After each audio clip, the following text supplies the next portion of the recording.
আসসালামু আলাইকুম, কেমন আছেন আপনারা? নাদিরাস কিচেনে আপনাদের সকলকে জানাই স্বাগত। আজকে এসেছি আবারও একটি নতুন ভিডিও নিয়ে। আজকে বানাবো ভ্যানিলা ফ্লেভারের আইসক্রিম, তাও আবার একেবারে অন্যরকম পদ্ধতিতে। দেখতে হয় অনেকটা সুন্দর, খেতেও হয় অনেকটা মজার, যেটি বাচ্চা থেকে বড় সবাই খুবই ভালোবাসবে। তো চলুন শুরু করি।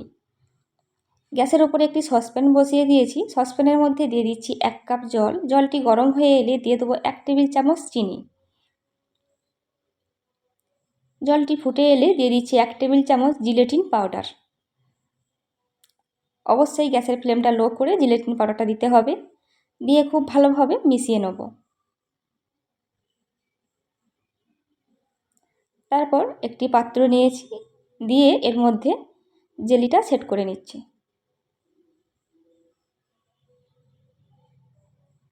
দিয়ে দিচ্ছি 1 ফোঁটা ফুড কালার। আমি গ্রিন ফুড কালার ব্যবহার করছি, আপনারা আপনাদের পছন্দ মতো ফুড কালার ব্যবহার করে। নর্মাল ফ্রিজে রেখেছিলাম 15 মিনিট, তারপর এটিকে শেপ দিয়ে নিচ্ছি।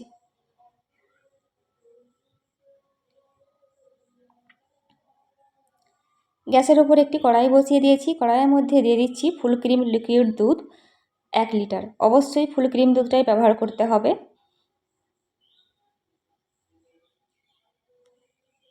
দেখুন দুধটা নিয়ে নিয়েছি। দুধটা ফুটতে থাক, ততক্ষণ আপনাদেরকে আইসক্রিমের প্রিমিক্সটা দেখিয়ে দিচ্ছি।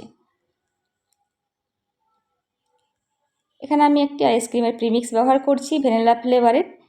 তো আপনারা আপনাদের পছন্দ মতো ফ্লেভার ব্যবহার করবেন। এটির ভেতর থেকে ঠিক এরকম দেখতে, গন্ধটা অনেকটা সুন্দর।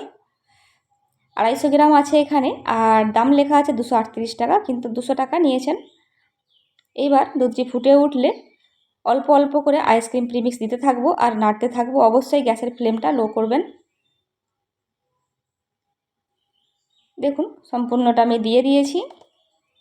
এইবার গ্যাসের ফ্লেমটা মিডিয়ামে রেখে খুব ভালোভাবে অনবরত নাড়তে থাকবেন 25 থেকে 30 মিনিট, যতক্ষণ না ঘন হয়ে আসছে।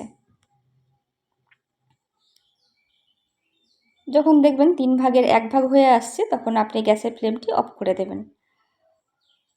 দেখুন এটি ঠান্ডা করে নেবো। ঠান্ডা করার পর এটিকে আমি ডিপ ফ্রিজে রেখে দেবো 3 থেকে 4 ঘন্টা, তারপর আপনাদেরকে দেখাবো। দেখুন ডিপ ফ্রিজে রেখেছিলাম 4 ঘন্টা মতো, তারপর বের করে নিয়েছি। এটিকে চাইলে আপনারা এরকম একটা উইক্স দিয়ে 15 থেকে 20 মিনিট ফাটিয়ে নিতে পারেন। আমি একটু সময় কম লাগার জন্য ইলেকট্রিক বিটার ব্যবহার করছি। আর চাইলে আপনারা মিক্সার গ্রাইন্ডারের মধ্যে নিয়েও এটিকে একটু বেশিক্ষণ সময় নিয়ে একটু ব্লেন্ড করে নিতে পারেন। 10 মিনিট মতো আমি বিট করে নিয়েছি। তারপর দেখুন একটি সুন্দর ক্রিমি টেক্সচার এসে গেছে। এবার আইসক্রিমটাকে আমি সেট করে নেব। একটি পাত্র নিয়েছি, তার মধ্যে আইসক্রিমটাকে সেট করে নিচ্ছি। আপনারা আপনাদের পছন্দ মতো পাত্রের মধ্যে আইসক্রিমটা সেট করে নেবেন। যে জেলিটা বানিয়ে রেখেছিলাম সেটিকে আমি এবার দিয়ে দিচ্ছি।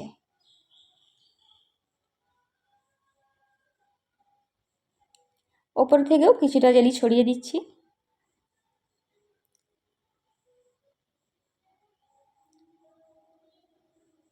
এরপর র্যাপিং পেপার দিয়ে র্যাপ করে নিচ্ছি। আপনারা চাইলে কোনো প্লাস্টিক দিয়ে এভাবে মুড়িয়ে নিতে পারেন। ডবল র্যাপিং পেপার দিচ্ছি, সিঙ্গেল দিলেই চলে, কিন্তু আমি ডবলই দিয়ে দিচ্ছি।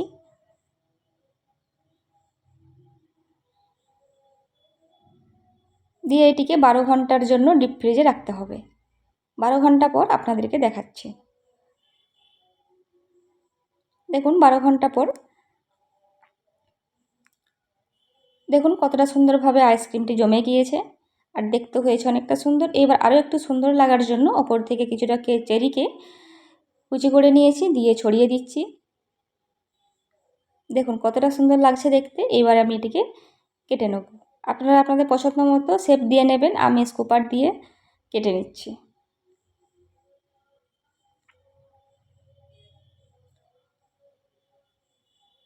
দেখুন কতটা লোভনীয় হয়েছে দেখতে, আর খেতেও হয়েছিল অনেকটা মজার।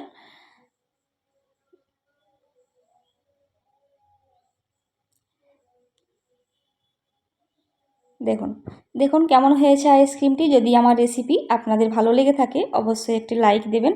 অবশ্যই বাড়িতে এইভাবে একবার হলেও বানাবেন, তারপর আমাকে কমেন্ট করে জানাবেন আমার রেসিপি আপনাদের কেমন লেগেছে। আমার চ্যানেলটি সাবস্ক্রাইব করে পাশে থাকার অনুরোধ রইল। আপনারা কে কোথা থেকে আমার ভিডিও দেখছেন অবশ্যই আমাদের কমেন্ট করে জানাবেন। ভালো থাকবেন সবাই, খোদা হাফেজ।